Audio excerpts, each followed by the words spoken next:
Le modèle industriel actuel est fondé sur une logique linéaire. Extraire, produire, consommer et jeter. Il génère donc du gaspillage et des externalités négatives. Or, ce modèle n'est pas compatible avec les contraintes planétaires. Les entreprises doivent donc repenser leur modèle pour aller vers l'économie circulaire.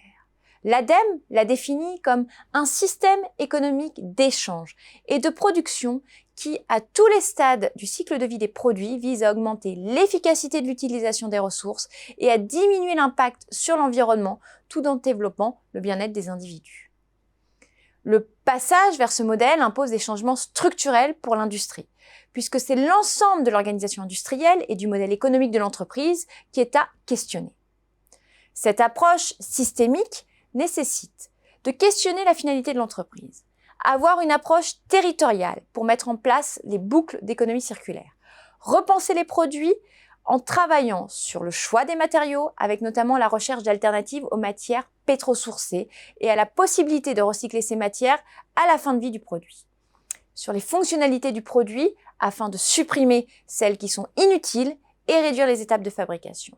Le développement de produits qui seront réutilisables et réparables afin d'accroître leur durée de vie.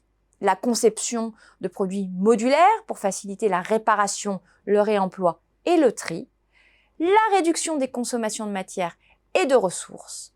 Et la mise en place de solutions pour réparer les produits ou les collecter en fin de vie pour les réinsérer dans le système industriel.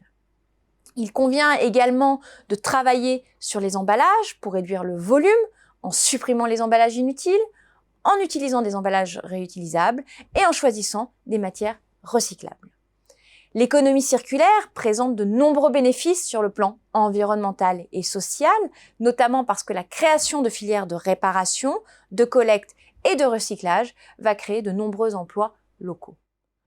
D'autres bénéfices existent. L'ancrage local permet de réduire les distances et le nombre de transports. L'optimisation des besoins en matériaux et en énergie réduit mécaniquement les émissions générées. La fabrication de produits à partir de matériaux recyclés nécessite moins d'énergie que leur fabrication à partir de nouvelles matières premières vierges. Pour les entreprises, elles présentent également de nombreuses opportunités.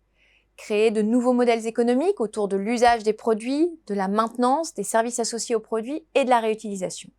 Les nouvelles activités de service pourraient être par exemple la fabrication de pièces détachées et de composants, notamment avec l'essor de l'impression 3D. La recommercialisation de produits d'occasion mais qui auraient été remanufacturés. Le développement de services autour de l'utilisation du produit, de la maintenance, etc. Elle permet également de sécuriser l'approvisionnement de certaines matières premières critiques en les recyclant sur le territoire et en réduisant ainsi la dépendance à des fournisseurs en dehors du pays.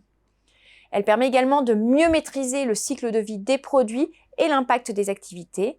Enfin, elle contribue à améliorer l'image de l'entreprise auprès des parties prenantes et surtout d'engager les collaborateurs dans une nouvelle stratégie.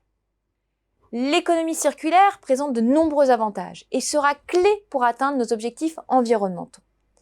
Elle permet d'améliorer le bilan carbone, de réduire les consommations de matières premières en général et plus particulièrement des matières vierges, de sécuriser les approvisionnements, de créer des emplois locaux. De nombreuses réflexions sont déjà engagées autour de la gestion des déchets. Il s'agit maintenant pour les entreprises d'aller vers une approche systémique.